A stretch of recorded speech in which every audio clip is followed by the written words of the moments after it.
Hi. இன்னைக்கு எங்கே வேக வேகமாக கிளம்புறேன்னா எங்கேயும் போகல. அதே ஆஃபீஸ் தான். என்ன கொஞ்சம் சீக்கிரமாக கிளம்புறேன். ஏன்னா இந்த வாட்டி நான் மெட்ரோ போகிறேன்.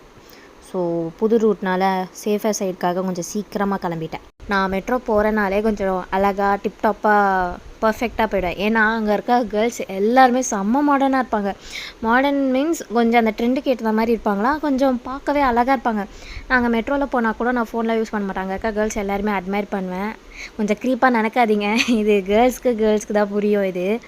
இன்றைக்கி ஆஃபீஸ்லேருந்து சீக்கிரமாக கிளம்பிட்டேன். ஒன்றா பெர்மிஷன் போட்டு 4 கிளம்பிட்டேன். போய் சொல்லி தான் கிளம்புனேன். கொஞ்சம் பெரிய பில்டப்லாம் கொடுத்து தான் கிளம்புனேன். என்ன பண்ணுறது, ஒன்றா பெர்மிஷனுக்கு என்னென்ன போய் சொல்ல வேண்டியதோ அதெல்லாம் சொல்லிட்டு தான் கிளம்புனேன். நான் என்றைக்கெலாம் நைட்டு நல்லா சாப்பிட்டு வரணும், அன்றைக்கி மட்டும் எங்கள் அம்மா ஏதாச்சும் வெறுப்பேற்றுற மாதிரி நான்வெஜ் சமைச்சு வைப்பாங்க. எனக்கு வேணான்னு சொன்னால் உனக்காக தான் செஞ்சேன், இப்படி வேணான்றே, சாப்பாடு வேஸ்ட் பண்ணுறே சொல்லி மேனிப்புலேட் பண்ணுவாங்க. அதே மாதிரி தான் இன்றைக்கும் உனக்கு நான் கொஞ்சோண்டு ஊட்டி விடுறேன், சாப்பிட்டுட்டு படுத்துரு, அதே மாதிரி தான் சொல்லி சாப்பாடு ஊட்டி விட்டு வேறு வழி இல்லாமல் சாப்பிட்டேன்.